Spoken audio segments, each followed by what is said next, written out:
Sungguh Engkau Allah kami yang sungguh amat baik.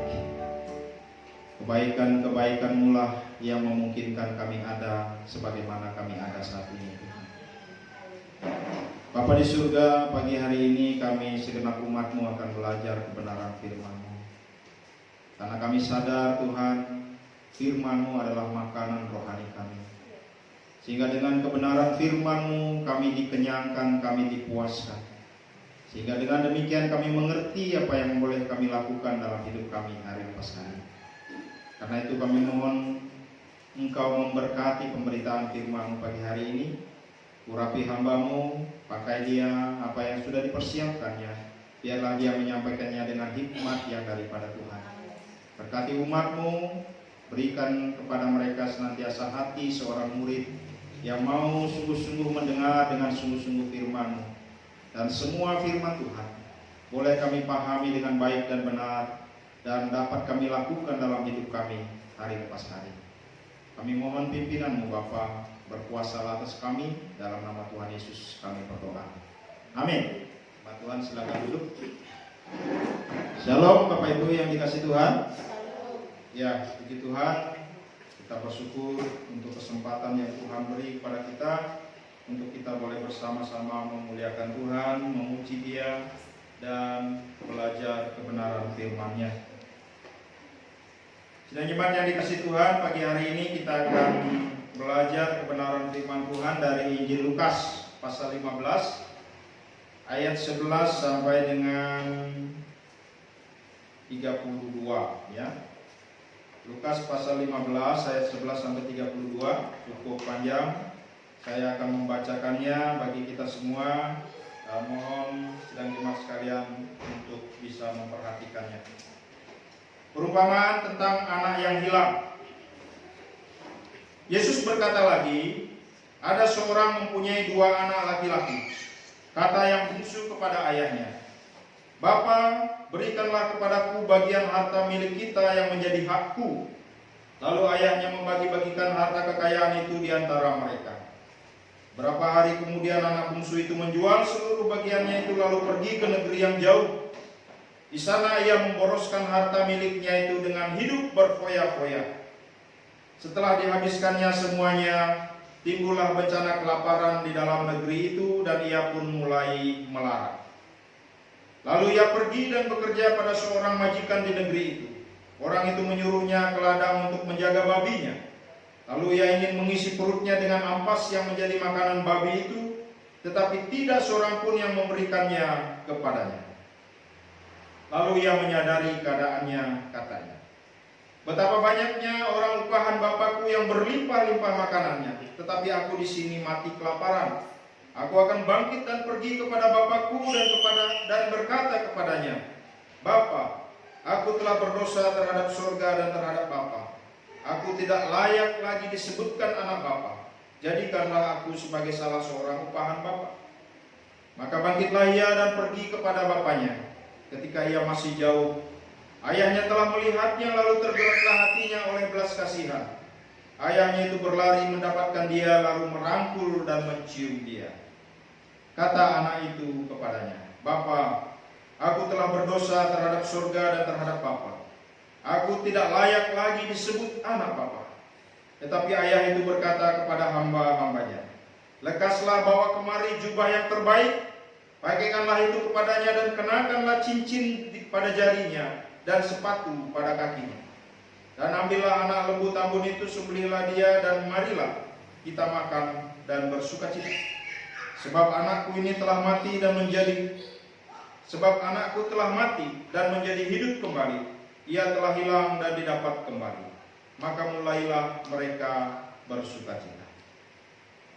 Tetapi anaknya yang sulung berada di ladang, dan ketika ia pulang dan dekat ke rumah, ia mendengar bunyi seruling dan nyanyian tari-tarian. Lalu ia memanggil salah seorang hamba dan bertanya kepadanya, apa arti semuanya itu? Jawab hamba itu, adikmu telah kembali dan ayahmu telah menyembelih anak lembu tambun karena ia mendapatnya kembali dengan sehat. Maka marahlah anak sulung itu dan ia tidak mau masuk. Lalu ayahnya keluar dan berbicara dengan dia. Tetapi ia menjawab ayahnya, katanya, telah bertahun-tahun aku melayani Bapa, dan belum pernah aku mendengar perintah Bapa. Tetapi kepadaku belum pernah Bapa memberikan seekor anak kambing untuk bersukacita dengan sahabat-sahabatku. Tapi baru saja datang anak Bapa yang telah memboroskan harta kekayaan Bapa bersama-sama dengan pelacur-pelacur. Maka Bapa menyembelih anak lembu tambun itu untuk dia. Kata ayahnya kepadanya, anakku, engkau telah bersama-sama dengan aku, dan segala kepunyaanku adalah kepunyaanmu. Kita patut bersukacita dan bergembira, karena adikmu telah mati dan menjadi hidup kembali. Ia telah hilang dan didapat kembali. Amin. Sedemikian jauh pembacaan firman Tuhan. Yang berbahagialah setiap orang yang membaca, merenungkan, dan melakukan firman Tuhan hari lepas hari. Saudara mungkin sudah sering mendengar kisah ini. Tidak lengkap rasanya kalau kita hanya membaca sebagian saja, karena ini adalah cerita yang utuh. Dan bahkan saudaraku yang dikasihi oleh Tuhan, pada zaman dulu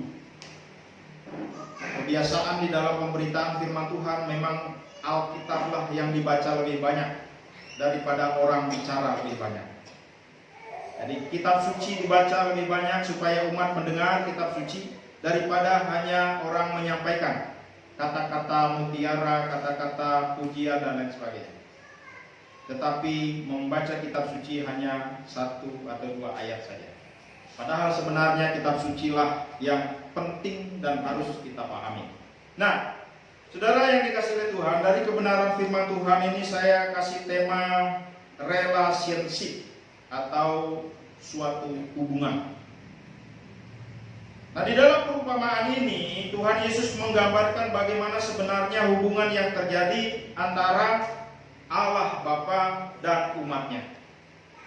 Digambarkan seorang ayah itu adalah gambaran dari Allah sendiri, dan 2 anak bersaudara, si sulung dan si bungsu, adalah gambaran dari umatnya. Paham ya? Jadi gambaran seorang ayah itu adalah gambaran dari Allah Bapa. Dan 2 anak yang sulung dan yang bungsu itu adalah gambaran bagaimana sikap keadaan umat Tuhan yang diwakili oleh 2 orang. Nah, mari kita melihat bagaimana sikap yang ditunjukkan oleh Allah dan oleh umatnya di dalam menjalin relasi atau di dalam membangun sebuah hubungan. Pertama kita lihat di situ kisah atau perumpamaan tentang si bungsu. Di ayat yang ke-12 sampai 20 dijelaskan di situ bagaimana si bungsu meminta warisan kepada bapaknya. Sampai satu ketika dia diberikan warisan dan dia pergunakan semua harta, dia jual warisannya itu, tetapi dia menggunakan uang dari hasil penjualan warisan itu dengan berfoya-foya. Dihabiskan semua harta bendanya, kekayaannya, sampai satu ketika dikatakan di situ terjadi kelaparan. Apa yang terjadi, yang dialami oleh si bungsu pada waktu itu? Dia mengalami satu kemelaratan. Sampai-sampai dia rela pergi untuk bekerja kepada seseorang yang di situ disuruh bekerja memberi makan babi. Karena melaratnya, saudaraku yang dikasihi oleh Tuhan, saking kelaparannya, dia ingin makan makanan babi. Tapi itu pun tidak diizinkan oleh pemilik babi. Ini adalah satu gambaran bagaimana penderitaan seseorang yang jauh dari Tuhan, yang meninggalkan Tuhan. Ini adalah satu gambaran bagaimana penderitaan yang dialami oleh orang-orang yang sengaja pergi meninggalkan Tuhan.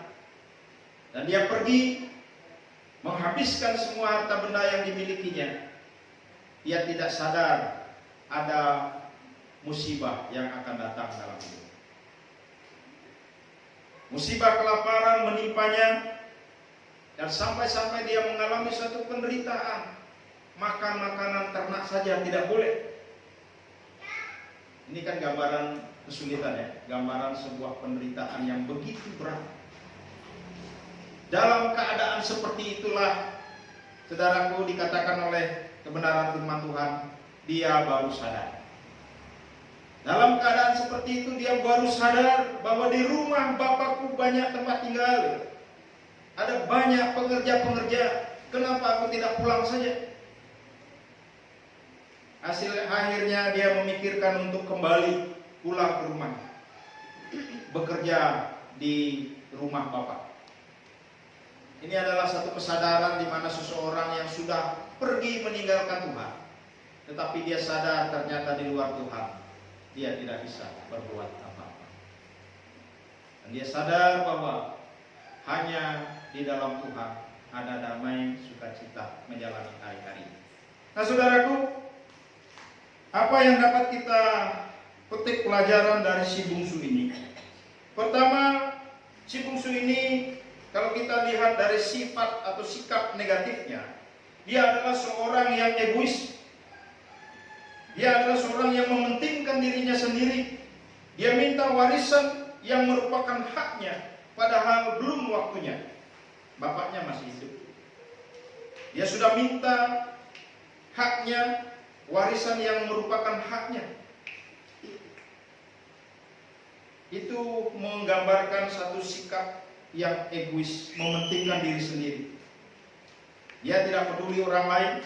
Dia tidak peduli memikirkan tentang nasib ayahnya nanti setelah tua, bahkan nasib saudaranya. Dia hanya memikirkan kesenangan-kesenangan dia sendiri. Dan ini adalah satu sikap yang berbahaya di dalam kehidupan kita sebagai anak-anak Tuhan. Ini adalah satu sifat yang buruk dalam hidup kita sebagai orang-orang percaya. Terkadang kita memiliki sikap egois seperti ini. Kita ingin semua hak kita diberikan kepada kita, sehingga dengan demikian kita bebas melakukan apapun yang menjadi keinginan kita, tanpa kita menyadari akan adanya satu masalah yang akan kita hadapi. Yang kedua, sikap negatif yang kedua, bahwa di si anak bungsu ini, dia adalah seorang yang tamak. Jadi semua warisan dia jual, dia tidak mau berbagi dari hasil penjualannya. Mungkin kan kalau sudah dijual, dia titipkan kepada bapaknya kah, sedikit pada kakaknya. Tetapi tidak, semua itu dibawa sama dia pergi dan dihabiskannya sendiri dengan berfoya-foya. Ini adalah gambaran hidup anak-anak Tuhan yang diberkati oleh Tuhan, tetapi dia menyalahgunakan berkat. Mungkin pada waktu dia menderita atau pada waktu dia susah, dia berdoa, berseru kepada Tuhan, terus datang kepada Tuhan. Sampai satu ketika Tuhan memberikan kepadanya satu pekerjaan yang baik dengan penghasilan yang baik. Tapi apa yang terjadi, saudara? Setelah dia mendapatkan berkat dan berkat, dia pergunakan berkat itu hanya untuk kesenangan dirinya sendiri. Dia berfoya-foya, dia melakukan kejahatan demi kejahatan. Bahkan di situ ada pesta seks terjadi. Ini berbahaya untuk kita sebagai anak-anak Tuhan. Memang tidak bisa dipungkiri keadaan-keadaan atau kesuksesan-kesuksesan bisa membawa seorang anak Tuhan jauh dari Tuhan. Karena dia merasa sukses, dia merasa berhasil, dia merasa cukup. Akhirnya dia pergunakan itu tanpa berpikir akan terjadi satu masalah di masa yang akan datang. Egois, tamak. Dia juga adalah orang yang tidak suka diatur. Mungkin pada waktu dia berada di rumah bapaknya, pasti ada aturan di situ, kan? Dia tidak boleh begini, tidak boleh keluar malam, tidak boleh merokok, mungkin tidak boleh apa. Wah, tidak suka. Ini juga gambaran sebagai kita, sebagai anak-anak Tuhan. Di gereja mungkin kita diatur oleh kebenaran firman Tuhan, mungkin kita dinasehati untuk rajin beribadah, untuk rajin berdoa, rajin bersekutu, dan lain sebagainya. Mungkin dengan aturan itu kita tidak sanggup. Sebagian dari anak-anak Tuhan merasa tidak senang diatur seperti itu. Akhirnya apa? Dia ingin bebas. Dia ingin bebas.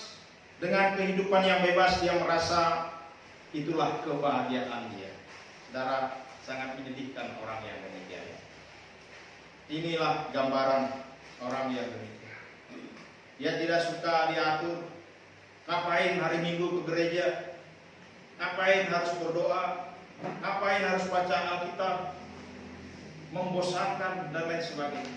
Apalagi menyanyi, memuji. Tidak ada waktu bagi dia. Bahkan hanya seminggu sekali untuk beribadah, dia malas.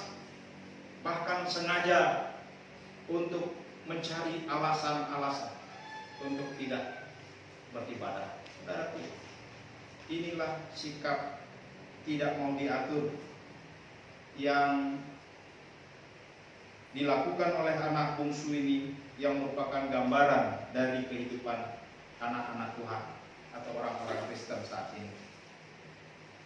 Dia tidak suka diatur, ingin bebas, bahkan mengandalkan kekuatannya sendiri, melakukan apa yang diinginkan hati. Jadi kalau sudah bebas, dia sudah tidak terkontrol. Nasihat-nasihat firman Tuhan apapun tidak akan mempan sama dia. Sebagai orang tua, mungkin kita juga selalu peduli dan memperhatikan kehidupan anak-anak kita. Kita rindu anak kita menjadi anak yang baik. Mungkin dia tidak bersama kita atau berada di tempat yang jauh dari kita. Siang malam kita berdoa, siang malam kita memohon kepada Tuhan. Bahkan setiap hari kita berusaha menghubunginya untuk supaya dia selalu berbuat baik dan selalu dekat dengan Tuhan. Tetapi memang kita sebagai orang tua terbatas, Bapak Ibu. Mungkin kita hanya sebatas melakukan hal yang demikian karena seorang anak yang jauh dari kita, ia punya kebebasan. Dia melakukan perbuatan-perbuatan yang mungkin tidak baik, tetapi kita tidak tahu. Karena itu saudaraku, umat yang dikasihi oleh Tuhan, penting sekali bagi kita sejak kecil anak kita diingatkan untuk selalu dekat dengan Tuhan. Sejak kecil anak kita diingatkan untuk selalu mengasihi Tuhan. Saya sharing sama istri, terkadang berkenaan dengan anak, misalnya tidak di rumah gitu, atau di pasar nikah ya. Tanyalah, suruh istri coba tanya, apakah hari Minggu dia ke gereja? Ternyata tidak. Alasannya apa? Ketiduran. Saya sedih. Saudaraku, bagi saya yang sudah mengenal Tuhan, dengan sengaja kita melalaikan waktu-waktu untuk Tuhan, itu membuktikan bahwa kita sengaja jauh dari Tuhan dan siap untuk menerima konsekuensi. Karena saya punya prinsip bahwa percumalah kita memiliki segala sesuatunya kalau kita jauh dari Tuhan. Untuk apa kamu sukses di situ?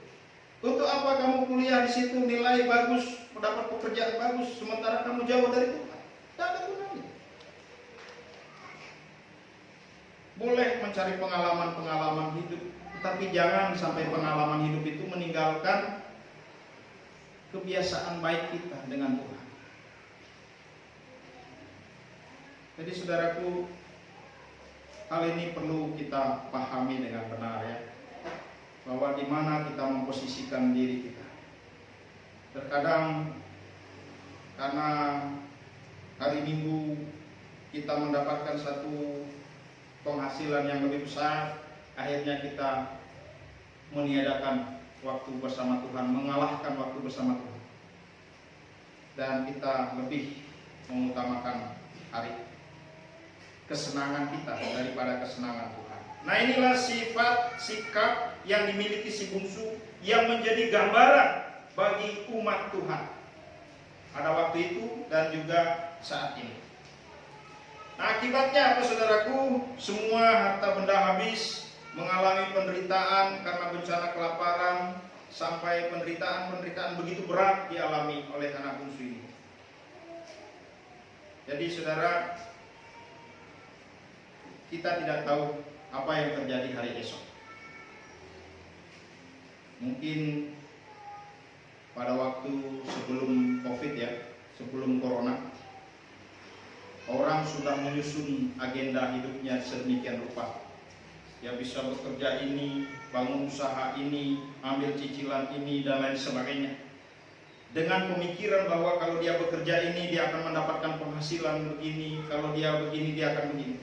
Tapi saudara, siapa yang nyangka Corona datang? Semuanya berubah.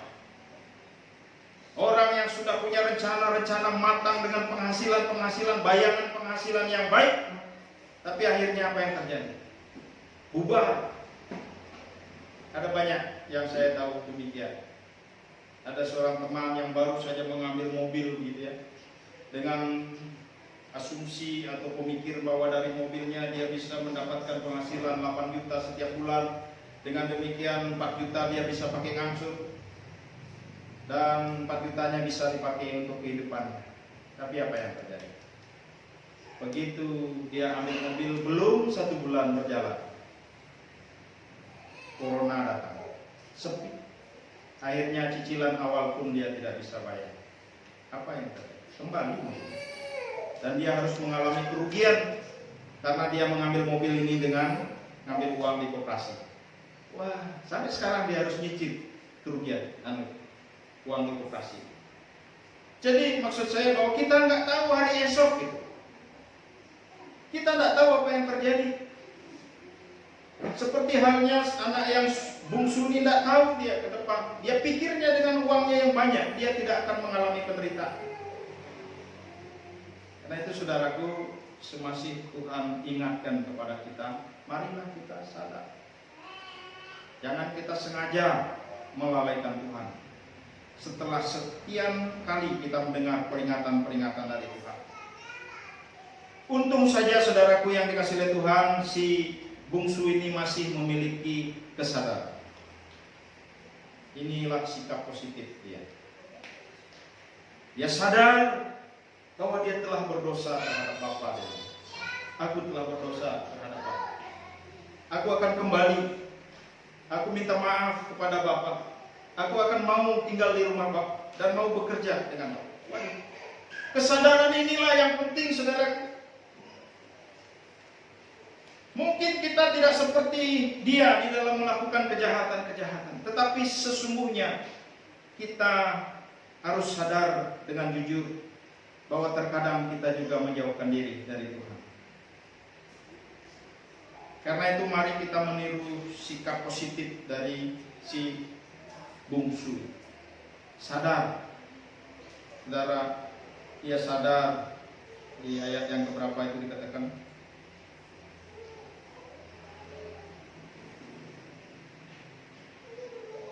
ayat 17 ya. Lalu dia menyadari keadaannya, katanya, betapa banyaknya orang upahan Bapakku yang berlimpah-limpah makanannya, tetapi aku di sini mati kelaparan. Aku akan bangkit dan pergi kepada Bapakku dan berkata kepadanya, Bapa, aku telah berdosa terhadap surga dan terhadap Bapa. Aku tidak layak lagi disebut anak. Jadikan aku sebagai seorang upahan Bapa. Saudara, kesadaran yang benar-benar sadar sesungguh-sungguhnya akan keadaan dia. Rupanya adalah lebih bagus kalau sadar sebelum terjadi penderitaan, bukan? Tapi kalau si bungsu ini dia sadar setelah kesulitan hidup melanda dia. Rupanya juga kesulitan itu membawa orang untuk datang kepada Tuhan. Tapi aneh juga kadang-kadang sekarang banyak orang yang sudah sulit tapi dia tidak mau sadar, tidak mau datang kepada Tuhan. Ini memang satu keadaan yang aneh bagi kita. Orang yang sudah mengalami kesulitan ekonomi, kesulitan hidup, lain sebagainya, bukan malah dekat dengan Tuhan, tetapi malah menjauhkan diri dari Tuhan. Nah saudara, Itu yang pertama, kita belajar dari sikap anak bungsu ya. Yang kedua, dari kisah ini kita belajar melihat dari sikap anak sulung. Ya, tadi bungsu, anak yang kecil ya. Sekarang kita melihat anak yang pertama, anak sulung. Dikisahkan di situ di ayat 27 sampai 30. Dikatakan begini. Maka marahlah anak sulung itu dan ia tidak mau masuk. Lalu ayahnya keluar dan berbicara dengan dia. Tetapi ia menjawab ayahnya, katanya, telah bertahun-tahun aku melayani Bapa dan belum pernah aku melanggar perintah Bapa. Tetapi kepadaku belum pernah Bapa memberikan seekor anak kambing untuk bersukacita dengan sahabat-sahabatku.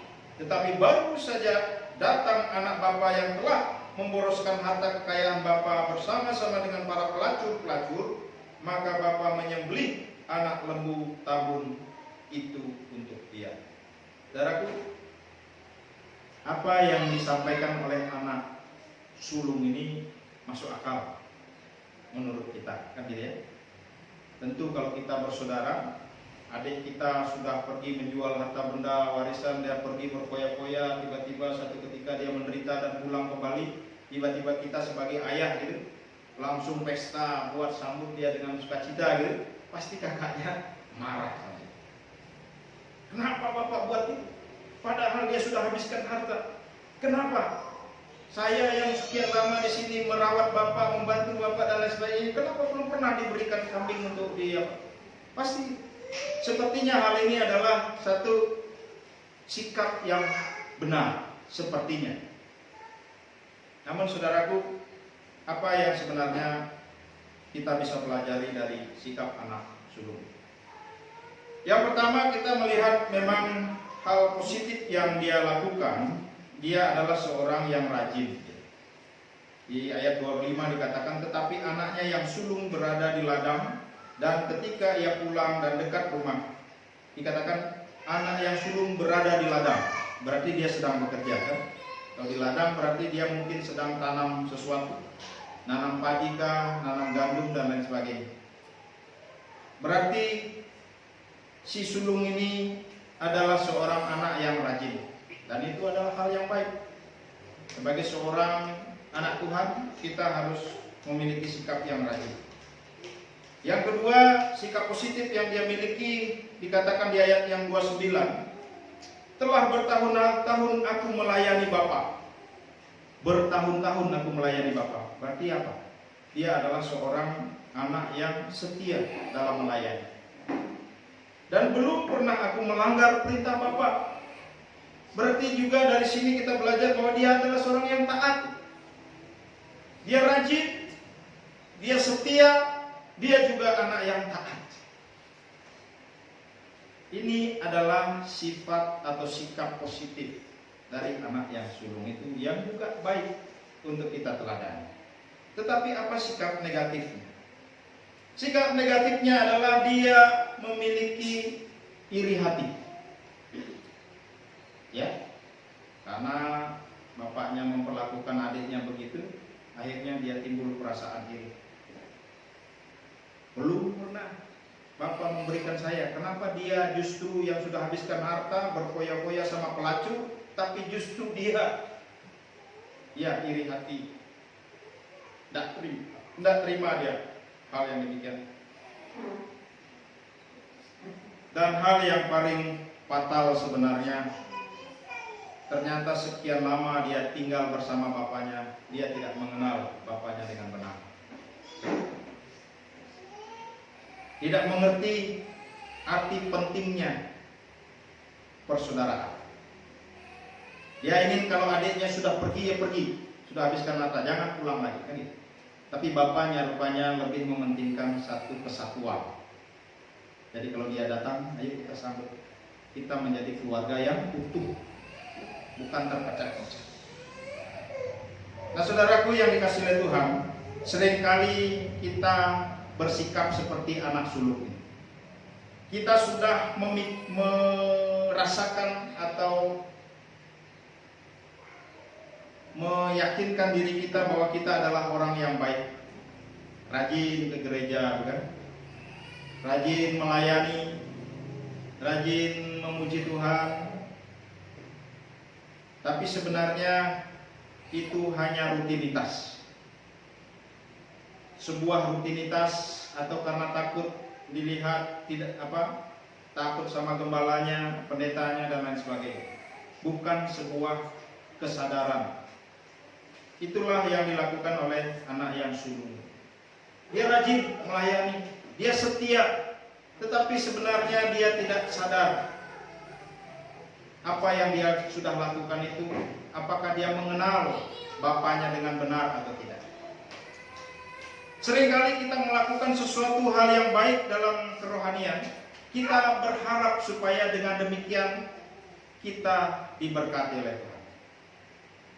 Itulah yang diharapkan oleh anak yang sulung itu. Dia berharap kesetiaan dia berharap kebaikan dia, kerajinan dia, ketaatan dia dibalas oleh Tuhan dengan berkat, berkat, dan berkat. Dia tidak sadar bahwa Tuhanlah berkat yang utama. Nanti bagiannya. Dia tidak sadar bahwa memiliki Tuhan itu adalah berkat yang sangat tinggi, berkat yang paling utama. Makanya Bapaknya berkata apa? Di ayat yang selanjutnya itu.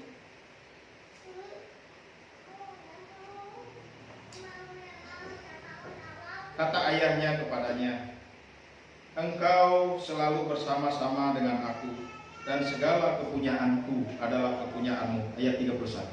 Saudaraku, engkau selalu bersama-sama dengan aku, dan segala kepunyaanku adalah kepunyaanmu.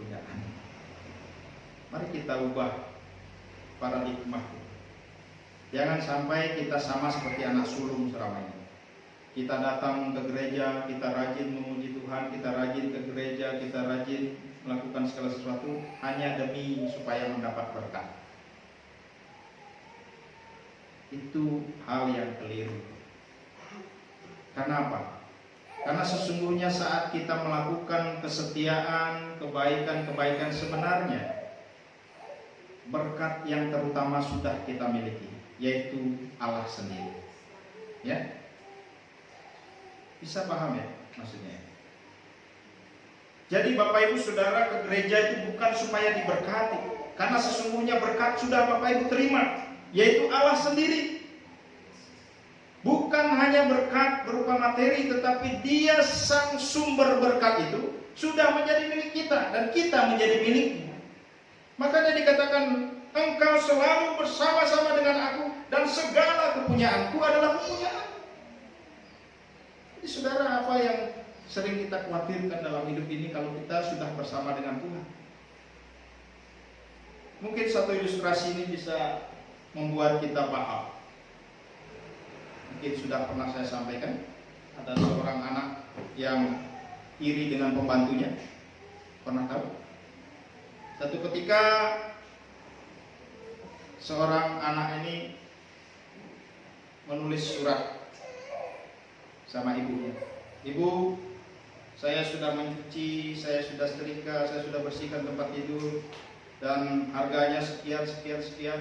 Ditulis, ditaruh di meja ibunya. Karena apa?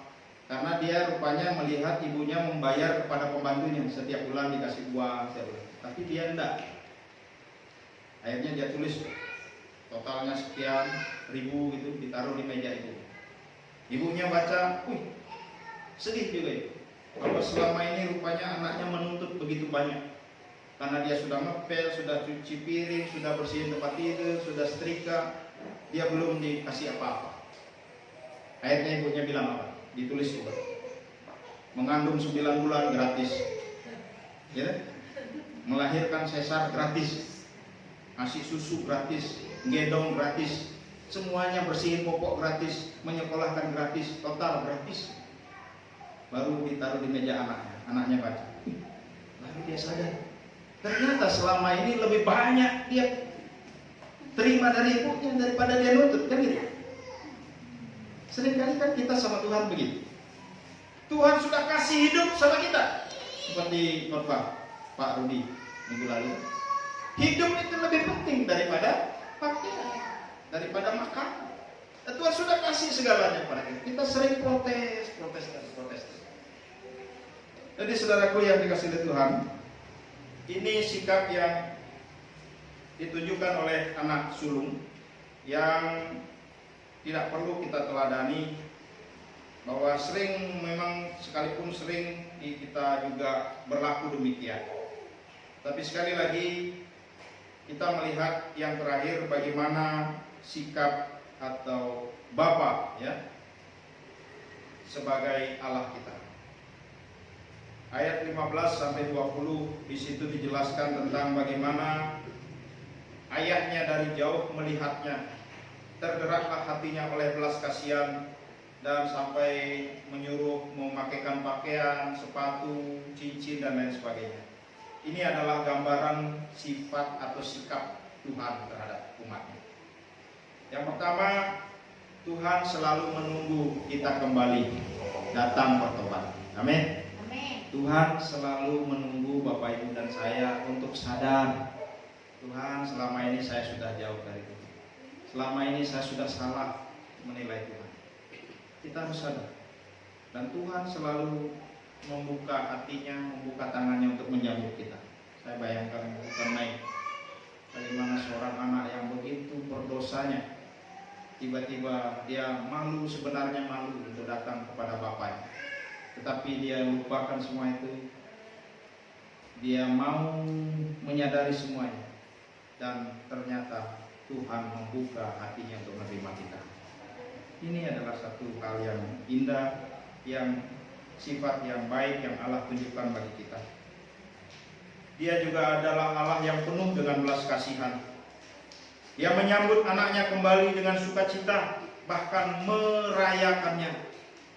Jadi saudara, jangan kita takut saat kita mungkin sudah berlaku salah atau berbuat dosa. Jangan takut untuk datang kembali kepada Tuhan. Amin. Tuhan membuka pintu hatinya, membuka tangannya lebar-lebar untuk menyambut kita, sepanjang kita tidak mempermainkan Dia. Sudah datang kepada Tuhan, mengaku dosa, bertobat, tiba-tiba kita buat lagi. Dia kan sama. Itu namanya mempermainkan Tuhan. Tuhan tidak menghendaki satupun dari kita binasa. Karena itu Tuhan memberi waktu kepada kita, kesempatan untuk kita sadar. Nah, kesimpulannya Bapak Ibu Saudara, dari kisah ini, pelajaran bagi kita, jika kita memiliki sikap seperti anak bungsu, segeralah sadar, tidak usah takut, tidak usah malu untuk datang kepada Tuhan kembali, karena Tuhan kita penuh dengan belas kasihan untuk menanti kita datang kembali kepadanya. Jika kita memiliki sikap seperti anak sulung, segeralah sadar bahwa apa sebenarnya yang menjadi tujuan kita dalam mempercayai Tuhan. Apakah semata-mata hanya demi kepuasan duniawi atau memiliki harta benda, tetapi sesungguhnya dimiliki atau memiliki Allah adalah hal yang terpenting, karena Dialah sumber segala sumber. Artinya bahwa kalau Bapak Ibu setia kepada Tuhan, taat kepada Tuhan, bukan tujuannya untuk mendapat berkat, tetapi karena sudah diberkati oleh Tuhan. Amin. Kiranya kebenaran firman Tuhan ini memberkati kita semua. Mari kita berdoa. Bapa di surga, terima kasih, kami bersyukur atas firman-Mu. Hamba sudah berhenti menyampaikannya, biarlah Roh Kudus yang akan menerjemahkan, menyampaikan lebih sederhana lagi kepada umat-Mu, sehingga kami semua dapat memahami firman-Mu, dan bukan hanya mengerti, memahami, tetapi kami diubahkan, sadar sepenuh-penuhnya bahwa memiliki Engkau berarti kami memiliki segala-galanya. Terima kasih Bapa, kami bersyukur atas firman.